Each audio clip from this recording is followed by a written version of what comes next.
Si je me rappelle, tu en as comme la troisième élec, si je ne m'abuse pas. Je m'étais décidé en 4 classe. Mais comment c'est là et ça là qui a décidé dans 4 classe? Dans la qui vend mon collègue qui a fait le même autour de le Kuluna.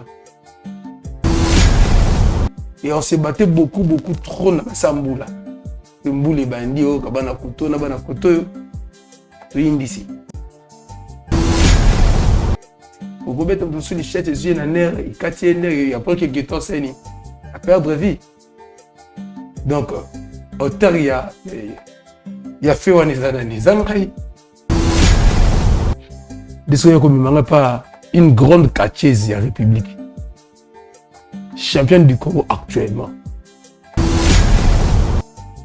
Bon, les biso consultant, je peux venir dans ton église. Tu as appelé l'église à Papa Mbate, il faut église en onction. Je me dis c'est moi le Liban va boire assez dans mon métier là. D'accord. On les anime biso. Il faut monter déjà à la peine. Monter ça dans l'onction na yé, tu sentir que moto vu l'onction et puis il y a comme déjà dans esprit à quoi envier des gens qui je peux venir comme fidèle na vandi na qui prédication yo t'es bien à la fin peine après si on peut franda parce que tout cas franda ngo bonde la ponanga tel que je suis venu là na une étiquette au bonde la poste tout de moi ça n'est resté chez moi à la maison. Il y a au monde qui n'a continué ndako za préparer. Il suffit kaka offre sur ligne porte na ndako so côté uzima comme Kacha on est ndako neza ka temple. OK. Parce qu'un espace matique uniquement comme temple na ndako na. Dans chaque côté il y a toujours eu un esprit. Pendant ma sanga esprit ça makasi na whisky. L'esprit drink. Drink c'est un esprit. Lolo soko kepa kache nyoso to kepa nganga nyoso. O ba yibinga moto nde ban bazalo ba yibinga moto ba yibinga boye. Akosengo yelanga whisky. Whisky na sengo po melade. O ka kache ngoke. Ata ba yibelo ndeni yemo ko yana ngo. Akosengo genete mais akosengo ma whisky parce que whisky appelle ça sous ma précision que il y a l'esprit drink à l'intérieur de moi. Na Jean 14:6 Jésus qui solo que nazali nzela ya solo pe bomo. Mutu akulandanga akomona bomo ya seko. D'accord. Parce que mission na biso ezali ya kokota na ka ya diable ko dépeupler peuple wana bazonga epa ya Nzambe. Amen. Omoni moto na logique des choses lukana Nzambe c'est convertir. C'est lui qui est en Jésus-Christ, il est devenu une nouvelle créature, la Bible dit. Non. Comment une nouvelle créature? Et ma campagne, nous sommes comme si la Bible est mentionné que toutes ces choses sont devenues nouvelles.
Mesdames et messieurs, bonjour et bienvenue dans votre chaîne Shubiso Télévision, la chaîne qui vous ressemble.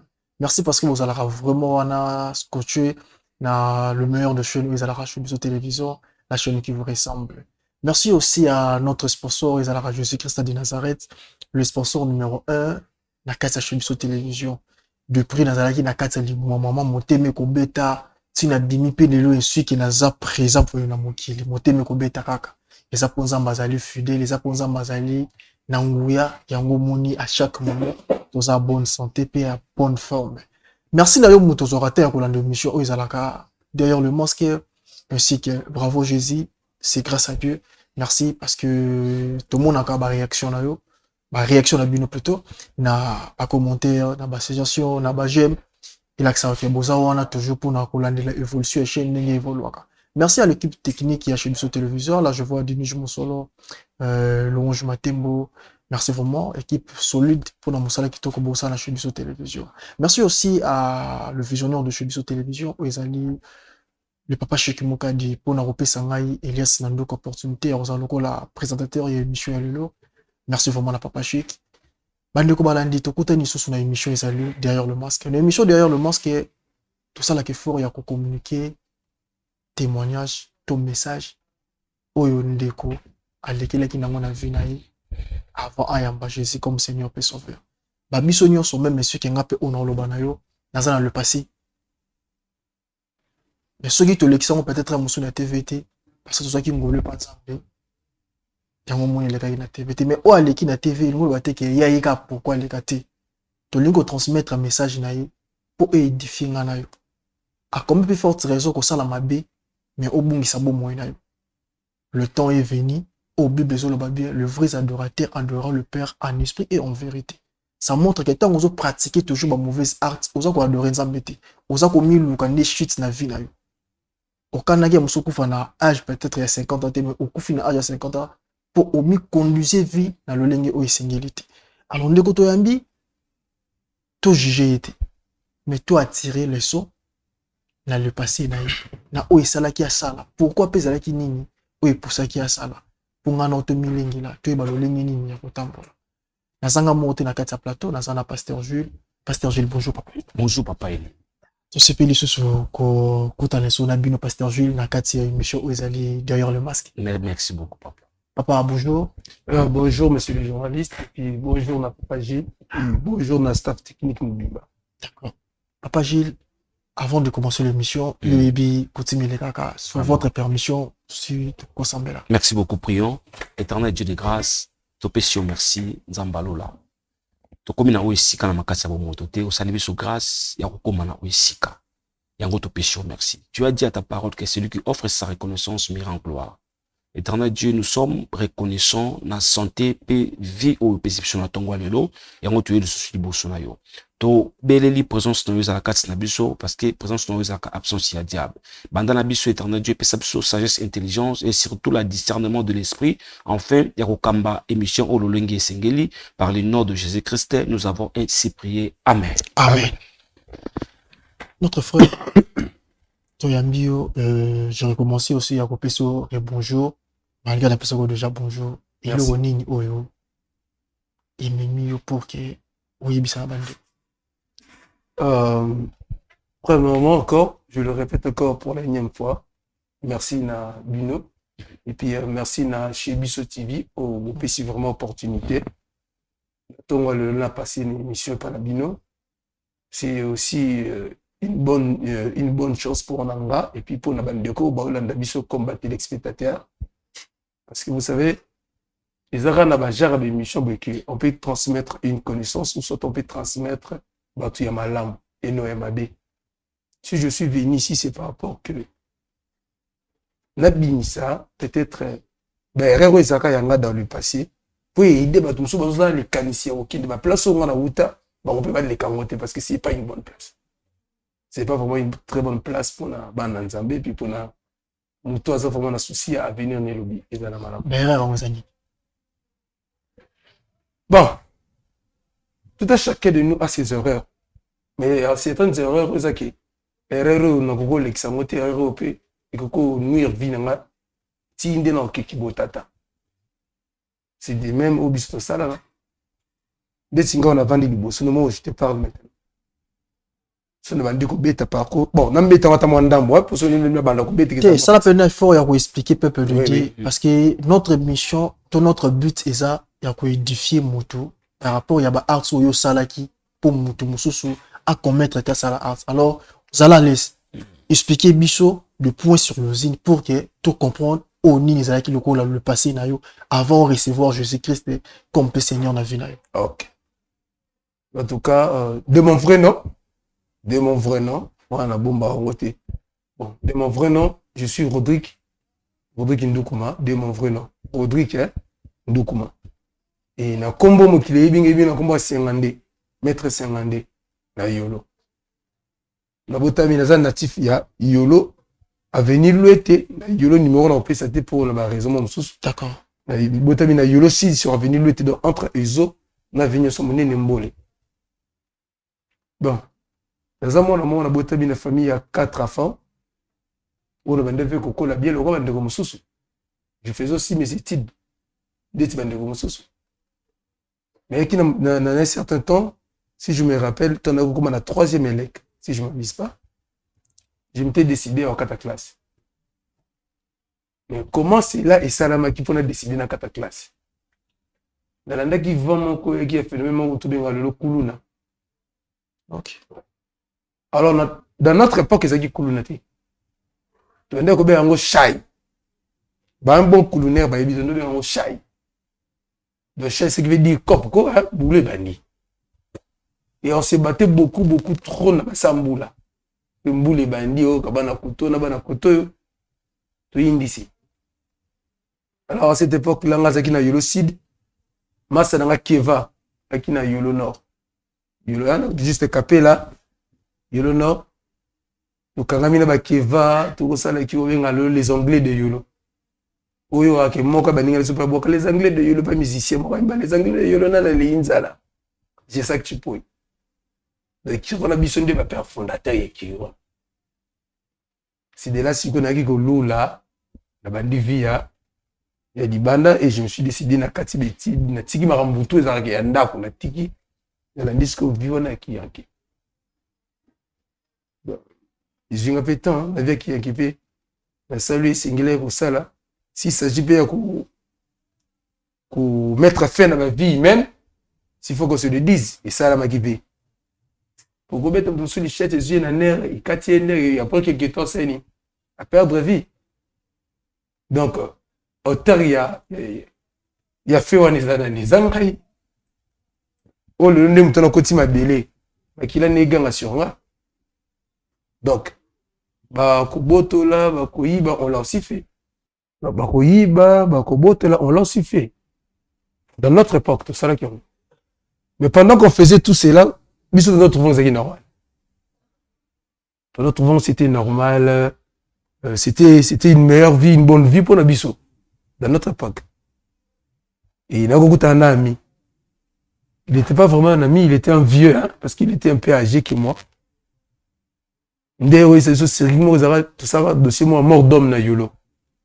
Bato bayebi les arts certains dimanches, si je m'abuse pas certains dimanches, il y a un mois d'octobre boy.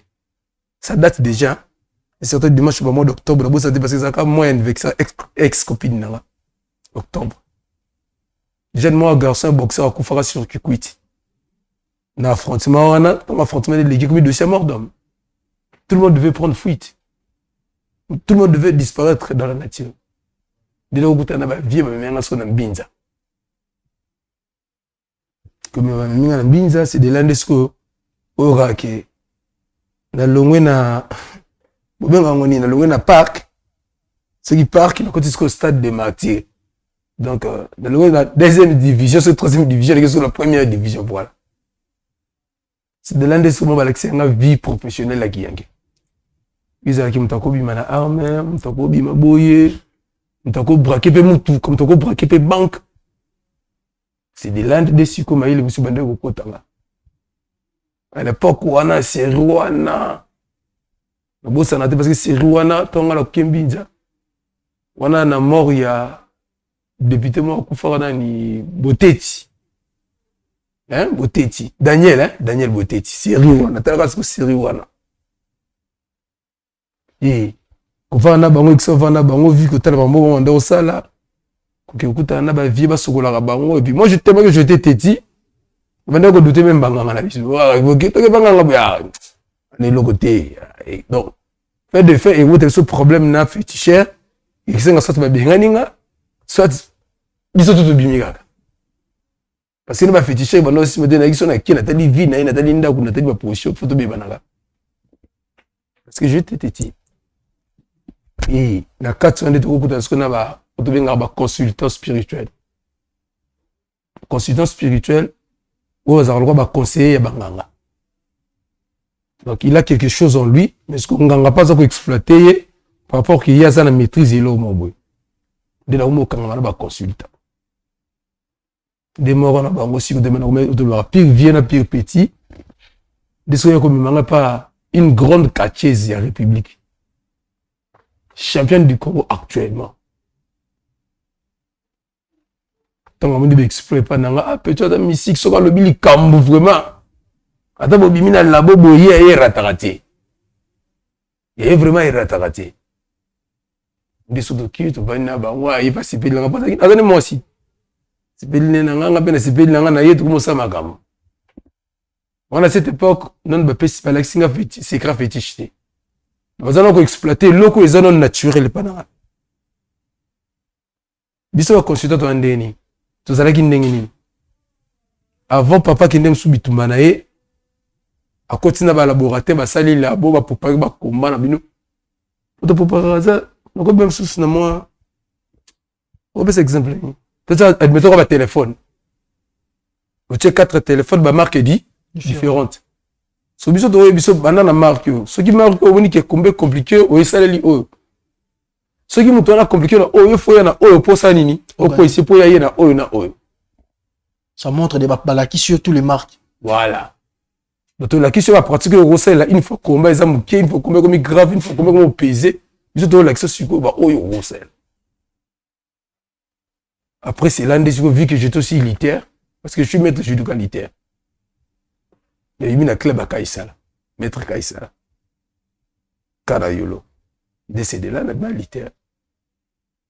Alors attendez ma place on a dit moi singi be faut tabo mututi.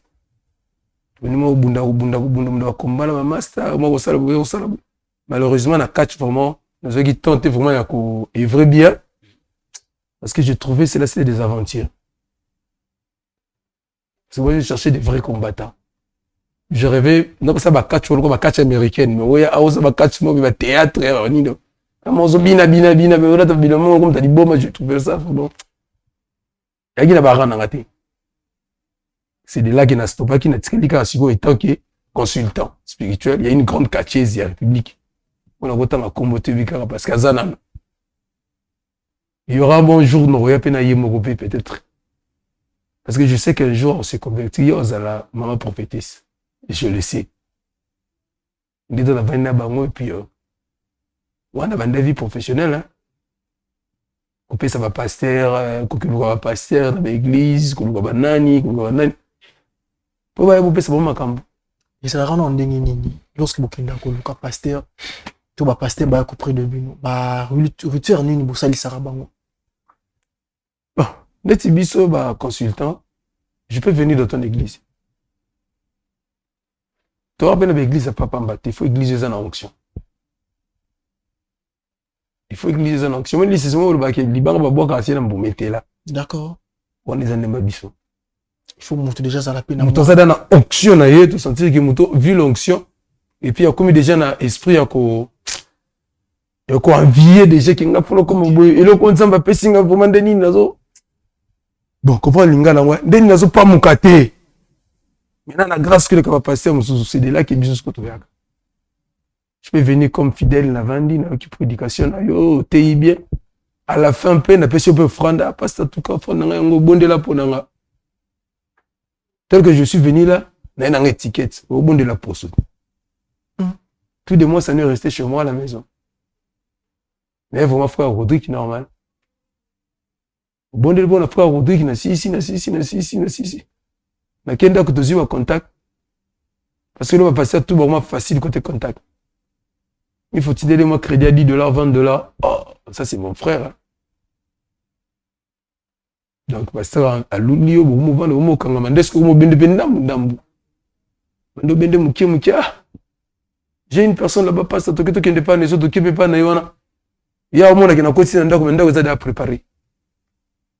Il suffit kaka offre chaka ali na porte na ndako so koti, uzima kama. Il y a des certains pasteurs pour pouvoir rater ton bananda kuna. Abimi kaka nzambe na tiki nzambe maboko na bimi. Mabosen ki ya commis même prière na commis différente na mondimi. Parce que lui il est déjà comme serviteur. Ils ont droit civil na militaire. Militaire sont qui déplace bi ki makambuza. Mais des fois ça na arme na tara tini civil mais arme. Mais muto aza civil so abima ba anana maboko na tika makofi na ndako te. C'est ça la différence. Le monde qui est pasteur, facile, pasteur, vas-y, facile. Pour mon tournant d'Agouneza, Kacha, nous sommes d'Agouneza à temple. Ok. Bah, ça va un espace bâti uniquement comme temple. D'Agouneza. Vous remarquez, la plupart des Kacha, les gamins, bandant comme étage, ils ont un annexe. Tout le pont, Mumbaï, mon annexe, pesa, on a un temple. So, il y a un dernier au côté dans le pont, vous avez le pont, vous avez un temple. Sans que vous avez préparé, donc on reçoit. Il y a un pasteur belé. Bakana défaut ya misu azalaka na misu pour la prédication d'abord moi ça va être démonstration d'abord ache misu comme quoi la prédication mais oh mo sala nzambe faut tombola na misu partout faut tombola pena nzambe na partout c'est de là maintenant ba bengo le vrai mpango pozo kende siko so mona isiko so mona to kende c'est de là dans gagner ba ama ba pasteur ce que sera yebongo et les 40 nini tant on doit comprendre que ça na esprit ya ko envier ko lula na katina bo pesa nini nini bino pe bo so nini na retour bon on est à ce maintenant comme li solo tout le monde te convaincre c'est pas une chose grave tantôt mouchoir bon vu que mouchoir peut essayer bana trop tantôt il au moment où il tana mon ngoga ka sala ka tantôt ma futa ta ba parfait na bino mon ko bateka libanda ba mosquée ça les langues comme parfait. Il suffit que donc fidèle à ça connecté au parfait on a il suffit que et zoé une fois faible à scène. Qui a tout qui devient à quoi impv. Et puis yo si que à travers où le pakolo comme mon na makambu. Oh c'est ngela qui maté que mon comme mon. Tout ça c'est comment? Même chez le diable attire ses mains chez Dieu. A sengika kata panzambe ba pousser le temps na opemeni ba pesi yo kata dans les mots ya yo moko likabona moko mais aga sengi pas tout puissant parce que même le diable il m'a bien nzambe tout puissant parce que le vrai nom de Dieu c'est le tout puissant son vrai nom c'est le tout puissant ce qui peut banganga tout alors tant que le combat Jésus Christ tant que le combat Dieu tout puissant ce qui est tout puissant boy c'est que nzambe na boy. Le Tout-Puissant, ça n'a jamais été Lucifer. Le Tout-Puissant, ça n'a jamais été Lucifer. Lucifer, c'est l'ange de la mort. Chico. Ceux qui sont Tout-Puissant, c'est Genzam. Ceux qui mettent Nayo Azobang Nzam. A comme plus forte raison, Yogoluka, au dépasser la limite à mettre pour Yobo Nzam. Il y a un moment où on s'est converti parce qu'on a compris si la qui bon. C'est aussi le son mouton boyé, alors ça, elle n'est pas un sous qu'est-ce qu'on va gagner là-bas? Et puis, mouton, il y a salé là. Mouton, a kangela mouton porte. Tant bien, on a direct, qui est le cas par bas, tu peux n'en nenga ma bessico. Parce qu'il a mis deux chemins devant nous, le bien et le mal. Si j'étais dans le mal, j'allais toujours être un vrai analphabète. Mais lorsque je suis revenu dans le bien, les lots, si on a ici, que je n'ai pas eu la chance, et autant à mingi, parce que ma façon de parler, parfois, ça peut étonner certaines personnes. Tout ça, c'est grâce à Dieu. Si on a un ben zameti, mais il y a un jibou. Mais tant qu'il y a un ben zameti, va changer forme. Là, on a la type chemise à tissu, pas la tissu. Mais dans les vieilles époques, monsieur m'en fout, n'a pas de patron, a dit, katana. Donc, bref, notre vie, c'est Dieu. Alors, Bible le dit bien, vous connaissez la vérité et la vérité vous affranchira. bosolo oyo yebi nde kokangola. Il y a un verset, monsieur le mon peuple sont péris, ma connaissance. Siko, c'est que Batouba ota la biso. Et bazan la connaissance té parce que l'équipe là so yo le kakite. Le ko la yo le kaki. Osa mieux placé parce que comment connaître Jésus na vie na yo.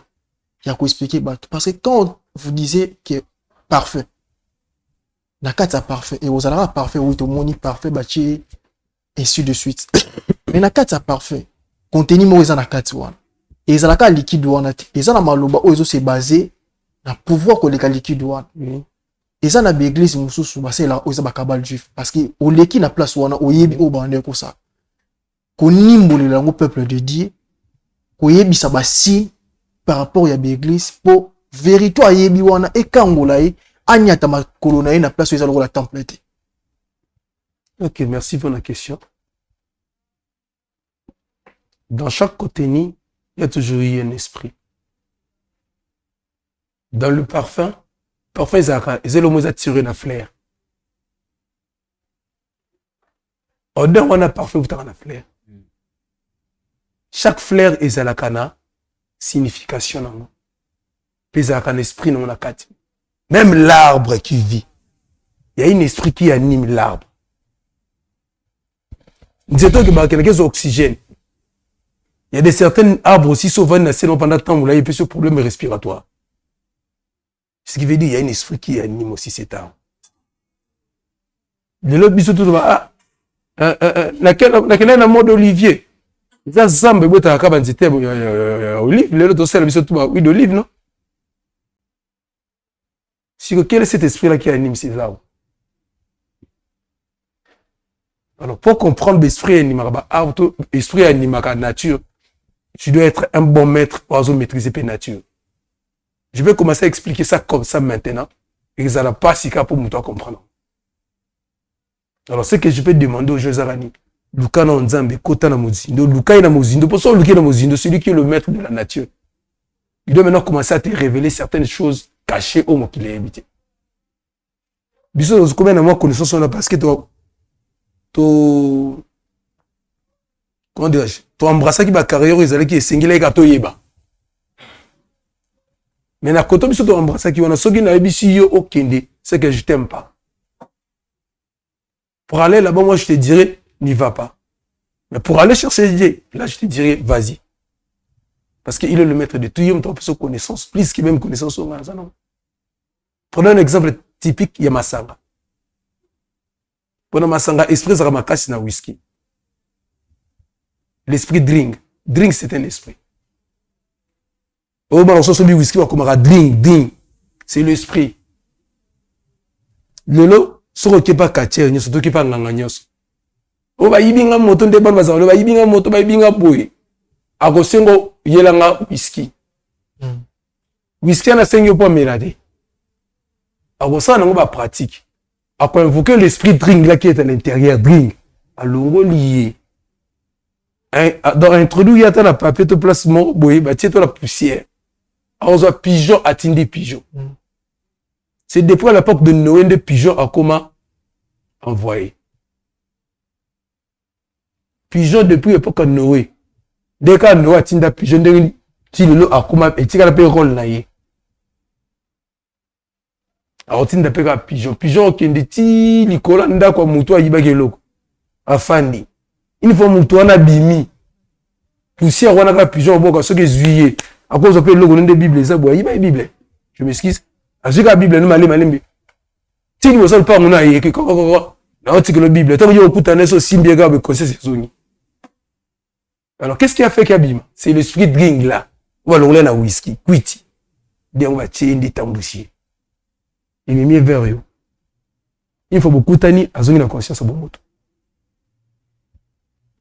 Ok, ok. Attends, il y a un déni, il y a un peu. Alors, c'est moi qui ai été, mais c'est moi whisky parce que whisky appelle ça sous ma précision qu'il y a l'esprit de drink à l'intérieur de moi. Merci beaucoup. Pasteur Jules, d'abord, il faut appeler ça vraiment merci, Pasteur Jules. Merci beaucoup. Quand l'on a monté le lengi papa Zaleli, koyambisa Jésus comme Seigneur et Sauveur. Merci vraiment, Pasteur Jules, parce que ça hasardé. C'est ça. Pour déjà y avoir connaissance, mais que côté c'est ce qu'on a connaissance il y a un Zambie pour reconnaître. Pasteur Gilles, ils ont dit le nini pour tous en explication avant tout le terrain, papa. Merci beaucoup, Papa Eli, pour la parole. Pas tout le baka, ma commise na Jean 14, 6. Jésus qui solo baka nazali nzela ya solo pe bomoi. Mutu akulandanga, arumona bomo ya seko. D'accord. Omoni aujourd'hui papa bato yo moko obi oza fier na ye avec de l'autre côté mais fa ki abongwana parce que mission na biso ezali ya kokota na ka ya diable ko dépeupler peuple wana bazonga epa ya Nzambe. Amen papa. Omoni papa c'était difficile parce que na quartier oyo azali nga naza voisin ya quartier na bango nga nazali né et kauka na kolibingi na kauka. OK papa. Et déjà bakerela ba bitumba ya tous les deux quartiers ezala ki na bien au très bien. Et papa ko luka biso pour na ko luka ko confesser ezala ki facilité parce que tant aujourd'hui initiative to aujourd'hui décision à confesser ezala ba esprit oyo ko empêcher pour confesser. Oui ezala. Ya omoni mutu so ko zala jouer décision. Abitinga funa ko mosambila. Mais obando sambila mais omuna ka babo lembo. Il y a des esprits au bazo animé yo. Ba peso ba fatigue ba bolembo pose au ko arriver ya propriété. Ezapa mususu abonde la ne peut de vrai. Mais on a difficulté ya côté na kati ya profondeur. Mais au moins na ka ya papa tango azui initiative ya ko luka biso pona ko bonde la pona ye moko ezala ki na moi difficulté parce que aza moto ya route na kati ya ba monde moko. Avant la connaissance ya nature, avant la makambo oyo pour de l'autre côté ba enseigner qui et tant voyez pas Yesu Masia, fallait ko yoka ye ko bonde la pona ye, ko chasser no ba esprit on ba ko faire détourner esprit pour à confesser et à confesser no monde le papa se retrouver ndenga ça par la grâce de Dieu. Parce que tout le baga, tant tout ça ka service, les akabisoté. Oui. Les Nzambe ndo sa service. Muto ya yate na ta posa bo monde pona promboé. Ko tchate ke pasteur kakandete. Toi bato, na kati ya moto, il y a des incapacités, il y a aussi des insuffisances. De quoi moto. Mais tant qu'on se communique mon centre aura place, il y a moto, il y a mon assad moussala, il y a mon résultat sera plus positif. Donc, quand il y a papa, c'était vraiment difficile, vraiment difficile, mais au moins, de quoi Jésus-Christ a gagné toujours, oui. Et Jésus-Christ a gagné qui tout ça n'a pas ensemble. Ah, Pasteur Jules, merci vraiment parce que Jésus-Christ a gagné. Oui, ça c'est notre frère Aya Nakana Biso. Et tu as gagné du tout. Pasteur Gilles, message nous coupé ça.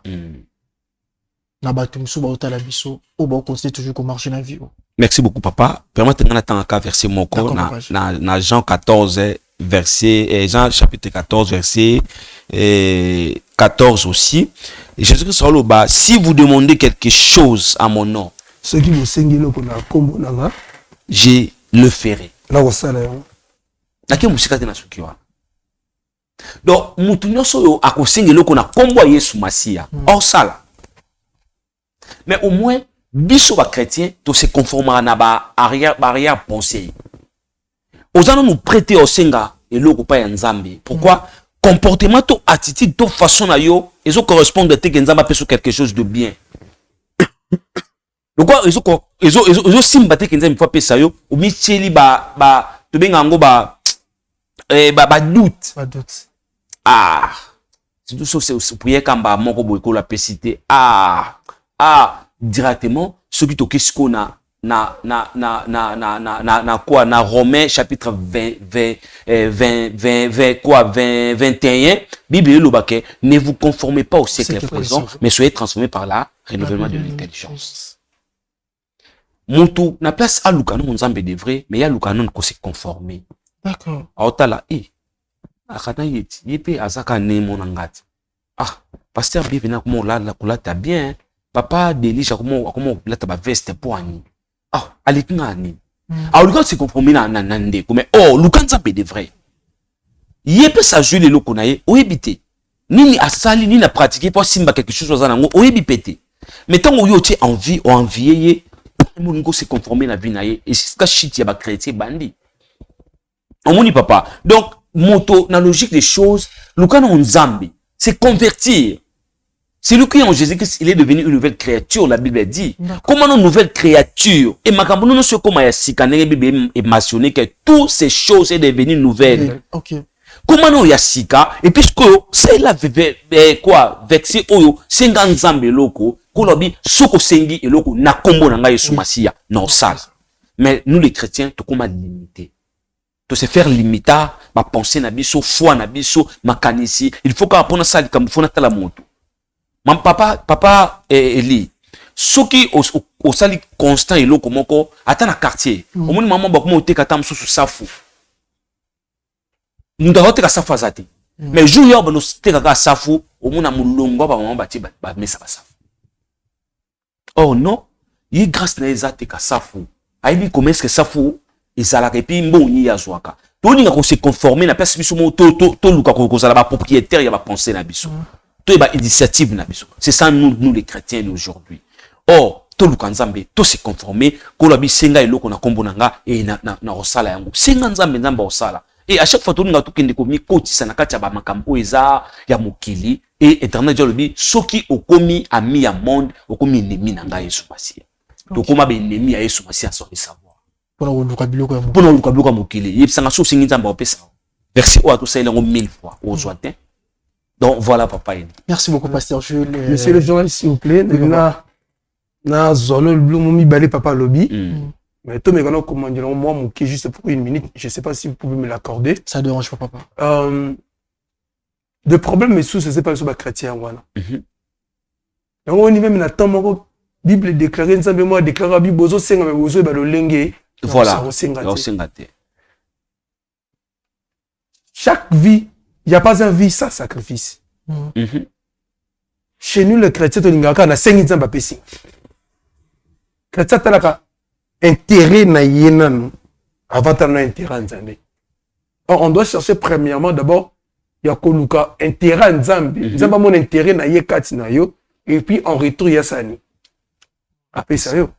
Mais tant qu'on dit qu'on a intérêt na yo, il y a une Bible précisée que la bozo senga, mais bozo ba lo lenge. Yo senga te. Dans le monde à manger, de tozarana pour mon toi senga loko. Talaka ba magicien, ba gagnera vie rapide que biso ba chrétien. Pour ezala chrétien, ezala magicien, nous tous nous sommes des magiciens. Parce que le premier magicien ça a été Jésus-Christ, le vrai magicien de tous les magiciens. Parce qu'il faisait des choses qui n'a aucune monde. Comme ça, Lazare, oui, Salamati na batawana. Salama Makambo na tawana et Salamati. Donc, il était un grand magicien. Donc là, Jésus-Christ, il était un grand magicien. C'est que Biso Poto gagnera vie peut coller comme un magicien. Sur la croix, qu'est-ce qu'il avait dit? Père, tout est d'accord. Tout est accompli. Mais tu as beaucoup prié, mais il n'y a pas l'accomplissement de tes prières. Parce que nous demandons très mal et on ne sait pas comment respecter le principe pour en avoir. Nganga, asalaka 3 mois, 4 mois, akaboni na moisi, akaboni na bana, akaboni na famille. Il est allé, à mi kadi place mort pour azoke que l'on a quelque prière et puis il a encore l'ukana à rejoindre. Mais lorsqu'un chrétien ici, tu dois jeûner pour 4 jours, 5 jours. Le jeûne n'est pas chrétien, comment répondre à Kanganzala. Mais or, il est précisé clair, la Bible précise très bien. Le vrai jeûne, ils ont au Kanganzaleza, il suffit au comment dimension qu'on se torturer pour l'Anzambe. Se torturer corps, se torturer âme, se torturer esprit. Nzambe va comprendre que bolimo nange zandawa. Pour muto ndimi ami pesa pasi pour Nzambe gloire nange sani. C'est de là que Nzambe va répondre. Mais bis ce que va chrétien, on ne veut pas faire cela, te dit directement to sani. To gagner. Deuxième loko papa le baki dit comme moi. Muto so linga se convertir exactement pasi. Pourquoi? Parce qu'il y a une force bengango des mois suivis. Des mois contrôle. Des mois suivis. Réclamation. Le monde des ténèbres, comme ce qu'on réclame. Tu peux être un grand serviteur de Dieu, mais lorsque le monde des ténèbres te réclame, surtout sur lesquels si tu n'es pas préparé, tu finiras toujours par tomber. Prenons un exemple typique de Moïse. Moïse a coulé dans le pharaon. Mais le jour de sa mort, le diable a réclamé ses os. Tant qu'on s'en tunyaza yanga ici nzamba bité akola ki nambongo nanga, alia ki nambongo nanga, amela ki nambongo nanga. La mère qui donne, c'est la mère qui fait quoi?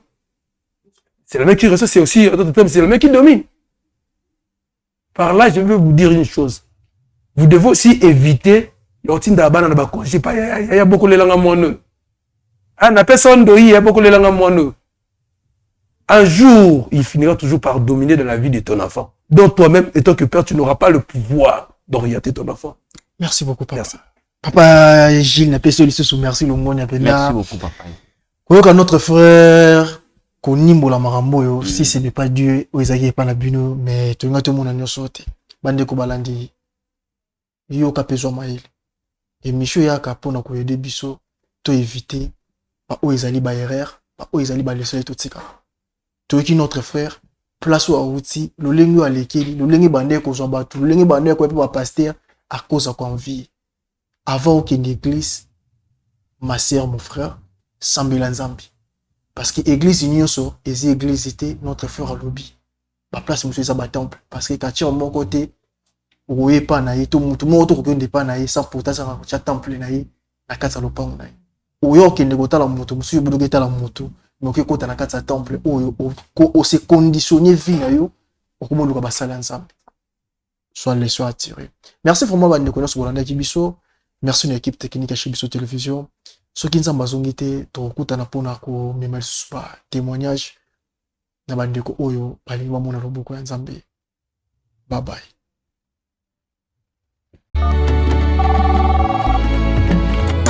Allô? Allô Masasi. Ya Masasi. Boni mama kuna na homme de veillard Misunga. Naza déjà na Misunga homme de veillard. Au moni tant maman a piqué crise. Alors na oki bien te. Tant bazo se ngombongo, yo tindi mbongo, bango balé ba songe ba kati ba songe ba memel ba dispensaire a mike.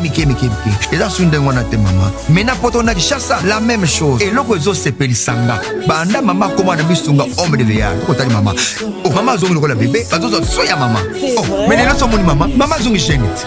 Maman zo lia 3 fois. Tongo medi popo. Debo nanga elo musu se pelisanga. Misunga homme de veillard. Webi ba, webi ke bana courant zo katana. Sur ce sarika manœuvre, pano ya li temps. Bana lumière 24h/24h. Et puis connexion internet et vanda. Et puis soki mama ayoki mal à l'aise ou bien mutu passi d'autres déranger. Kaka na mutu na place à la liwana a fini bouton rouge. Docteur Mbango azana kati, c'est pourquoi homme de veillard Misunga ezana kati ya clinique Misunga. Donc so futima on a regretté. Ah ouais, tu bien na wezali ba minganga bazo sala mama contrôle chaque semaine. Mais azala kuna Abela te bazo sala examen. en tout cas, ya Masasi et mon nani penanga na pemi bana mama comme na homme de veillard Misunga. Et mon nani na misute et mon nani bambongo les ofinde ya pam bana, c'est fini tout ça. Bon liango lisusu te. Homme de veillard Misunga, ngana bango rendez-vous quand la fin du mois. Na pemi. Non, si tu as kuna lia tranquille, apema, ba médecin 24h/24h. A continuer kuna ngana no pesa ka mbongo na fin du mois. Yebisa bango na changer comment na komi li petit Misunga. Babe.